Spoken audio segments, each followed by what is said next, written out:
Assalamualaikum warahmatullahi wabarakatuh. Hari ini tuh kita mau cerita horor. Cerita horor dari konten Nafiatul Ilmi. Jangan lupa subscribe dulu ya. Tidak boleh nonton.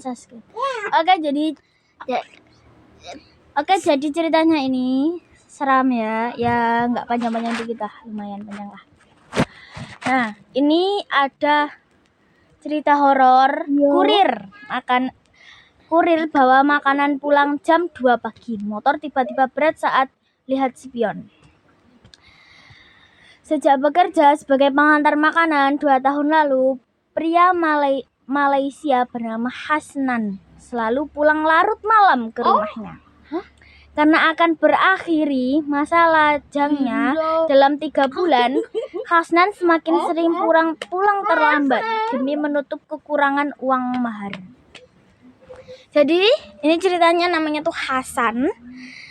Setelah melesaikan kuliah, saya bekerja menjadi kurir makanan.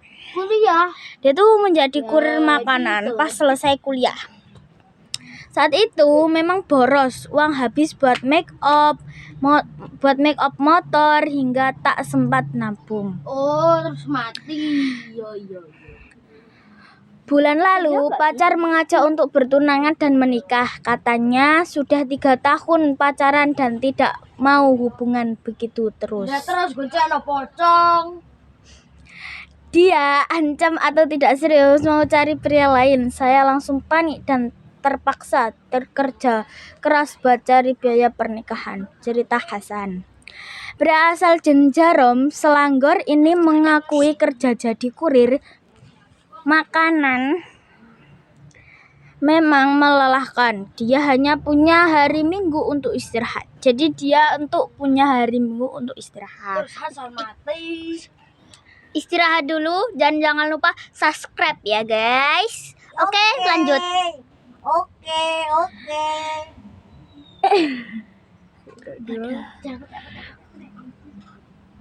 Padahal dia harus mengumpulkan uang sebanyak 8.000 ringgit atau sekitar 26 juta sebagai mahar pernikahan. Oke. Setelah itu, namun sejak kejadian Jumat malam baru-baru ini, Hasan merasa takut dan ngeri jika harus bekerja hingga larut malam.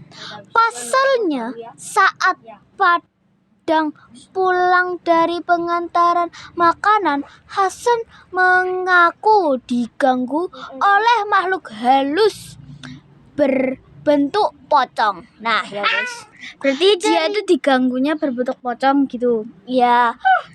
Jadi gini guys ya, aku jelasin dulu. Dia ini tuh kerja larut malam, mau bekerja larut malam. Habis itu dia mengantar makanan. Dia sudah bisa pulang. Dia mengantar makanan dan diganggu oleh makhluk halus berbentuk pocong. Ceritanya jam 2 pagi itu Hasan pulang dari pengantaran makanan. Dia sudah biasa pulang pagi sehingga tidak merasa takut sedikit pun. Padahal dari posisinya sekarang yang berada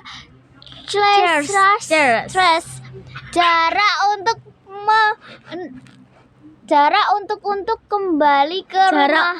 kembali ke rumah sekitar 50 km. Lamongan. Jadi itu tuh berapa jam? Tapi entah kenapa malam itu Hasan benar-benar merasa sangat lesu.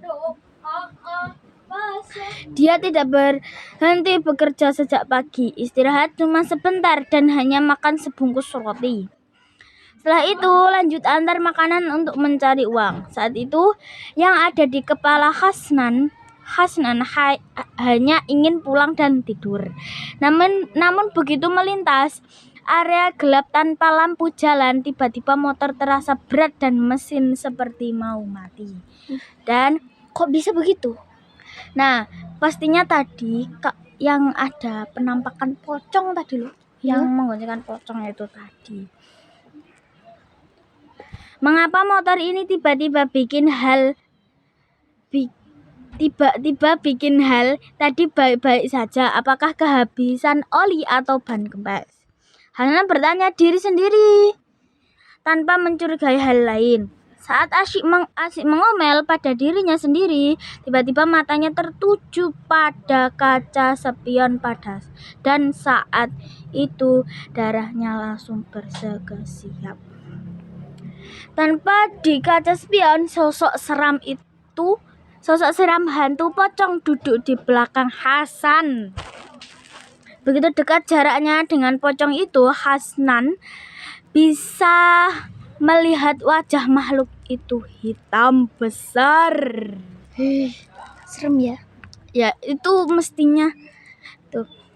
Dalam kondisi panik dan ketakutan, Hasan hanya bisa membaca ayat kursi Al-Quran dan berjanji akan rajin mengganti oli sepeda motornya karena tersedat-sedat saat lewat jalan gelap itu.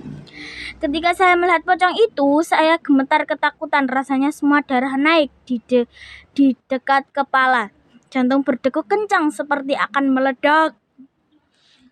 Mulut saya komat kamit baca ayat yang saya hafal, meski bacaannya terbalik-balik, tapi saya tetap baca keras kenangannya.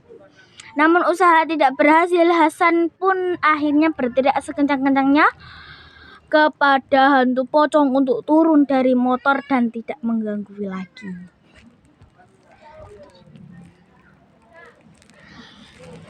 Jangan ganggu saya lelah cari uang buat pernikahan nih. Yang kamu mau aku tidak punya, teriak Hasan. Berusaha mengusir hantu pocong itu. Baru setelah melewati kawasan gelap selama hampir 5 menit, sepeda motornya ditunggangi Hasan kembali melaju kencang. Namun Hasan tidak menoleh ke belakang dan terus melaju hingga sampai di rumah.